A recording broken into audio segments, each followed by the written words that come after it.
नमस्कार। देश की तमाम फटाफट खबरों में आपका स्वागत है। खबरों के लिए आपसे निवेदन की यदि आपने हमारे चैनल को सब्सक्राइब नहीं किया तो कृपया करके आपके अपने चैनल को सब्सक्राइब करना ना भूलें।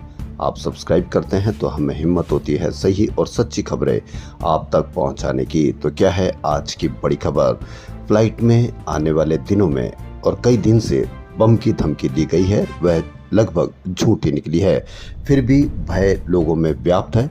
इसी कारण से नागर विमानन मंत्रालय विमानन कंपनियों को मिल रही बम की झूठी धमकियों को घटनाओं को रोकने के लिए सख्त नियम कानून लागू करने की योजना बना रहा है, जिससे अपराधियों को नो फ्लाई सूची में डाला जा सके।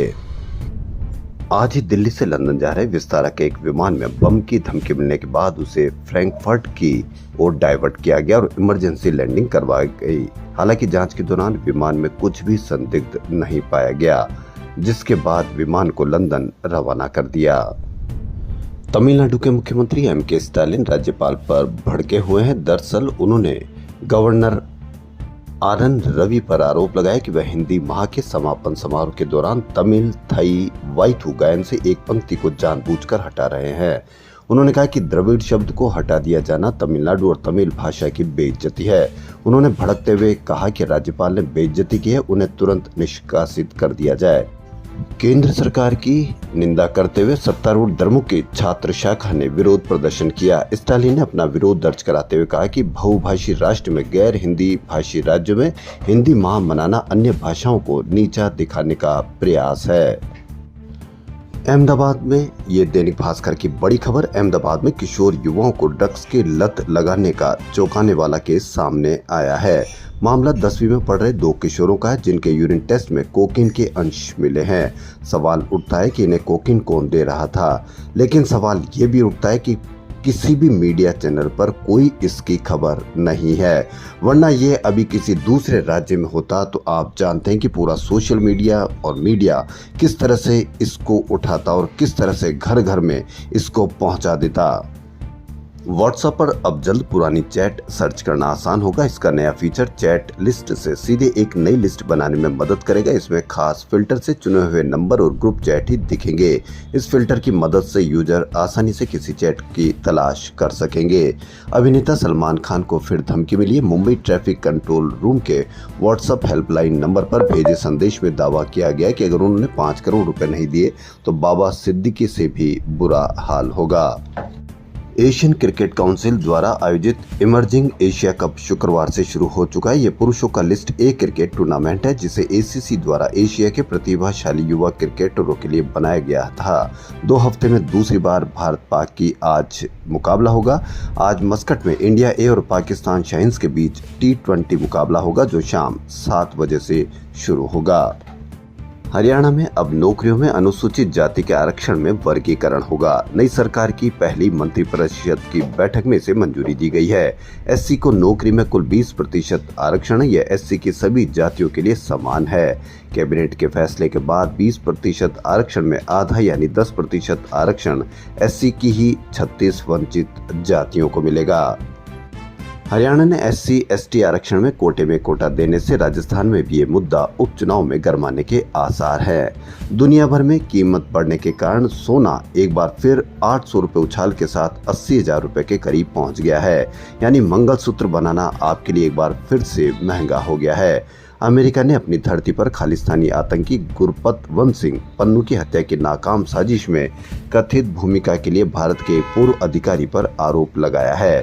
अमेरिका के संघीय अभियोजकों ने न्यूयॉर्क की कोर्ट में दायर अभियोग में कहा कि पूर्व अधिकारी का नाम विकास यादव है। वह भारतीय कैबिनेट सचिवालय में थे, जहां राका मुख्यालय है। ये घटनाक्रम बीते साल का है, जब राष्ट्रपति जो बाइडेन ने 22 जून को पीएम नरेंद्र मोदी को राजकीय यात्रा पर आमंत्रित किया था। ट्विटर के यानी एलन मस्क ने एक बार फिर चुनाव में मशीनों के इस्तेमाल पर सवाल उठाया है। पेंसिल्वेनिया में मस्क ने कहा कि चुनाव में वोटों की गिनती बैलेट पेपर और हाथों से होनी चाहिए। मैं एक टेक्नोलॉजिस्ट हूं और कंप्यूटर के बारे में बहुत कुछ जानता हूं। मैं कंप्यूटर प्रोग्राम पर भरोसा नहीं करूंगा, क्योंकि इसे हैक करना बहुत आसान है। बस एक लाइन का कोड जोड़ना होता है। पेपर बैलेट हैक करना मुश्किल है। एलन मस्क के द्वारा यह कहना कि मशीनों को हैक किया जा सकता है, बहुत बड़ा यह चर्चा का विषय अब हो गया है। सुप्रीम कोर्ट ने जग्गी वासुदेव के ईशा फाउंडेशन के खिलाफ दायर बंदी प्रत्यक्षीकरण याचिका पर कार्रवाई शुक्रवार को बंद कर दी। यानी कहा गया है कि दोनों महिलाएं बालिका और स्वेच्छा से आश्रम में रह रही है। दरअसल एक रिटायर्ड प्रोफेसर ने 2 बेटियों को कोयम्बटूर में फाउंडेशन के आश्रम में कथित तौर पर बंधक बनाकर रखने के मामले में बंदी प्रत्यक्षीकरण याचिका दायर की थी।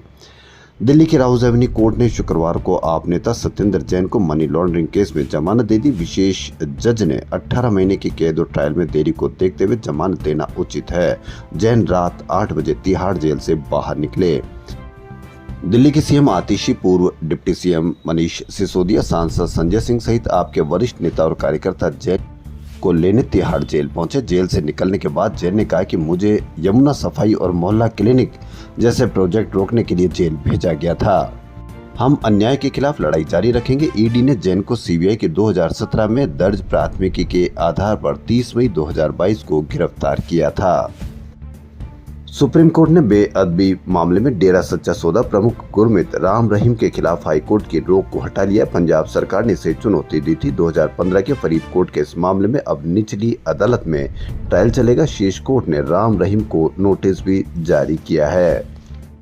देश में दालों का आयात तेजी से बढ़ रहा है। इस साल की पहली छमाही में हमने 18.4 हजार करोड़ रुपए मूल्य की दालें दूसरे देशों से मंगवाई।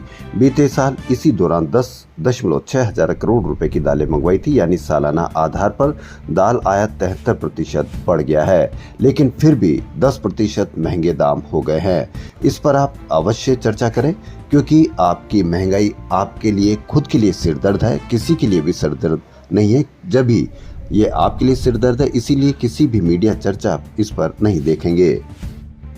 नेटफ्लिक्स ने जुलाई सितंबर के दौरान पूरी दुनिया में 51 लाख स्ट्रीमिंग सब्सक्राइबर जोड़े।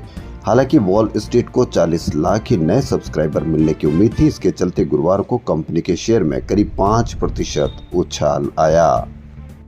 हमास का नेता यहनवा सिनवार गुरुवार को इजरायली सेना के हमले में मारा गया। सिनवार की मौत के बाद दुनिया भर के नेताओं का कहना है कि अब गाजा में शांति होनी चाहिए।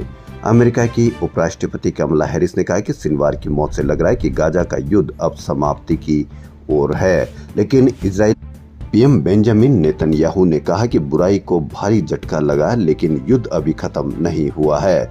हम पूरी ताकत से तब तक लड़ते रहेंगे जब तक हमारे प्रियजन घर वापस नहीं आएंगे। जम्मू कश्मीर की भी खबरें अब आपको पूरी कवरेज के साथ मिलने लगी है। जम्मू कश्मीर में उमर अब्दुल्ला के नेतृत्व वाली निर्वाचित सरकार के सत्ता संभालने के बाद टारगेट किलिंग का पहला मामला सामने आ गया है। शोपियां ने आतंकियों ने एक श्रमिक की हत्या की है। जी हां, जम्मू कश्मीर में दूसरी सरकार बनने के बाद अब आपको जम्मू कश्मीर की खबरें भी पूरी कवरेज के साथ मिलने लगेगी और पूरी मीडिया पर इसकी चर्चा भी की जाएगी। खबरों फिलहाल इतना ही। यदि आपको हमारा चैनल पसंद आए तो लाइक, सब्सक्राइब और शेयर अवश्य करें। धन्यवाद।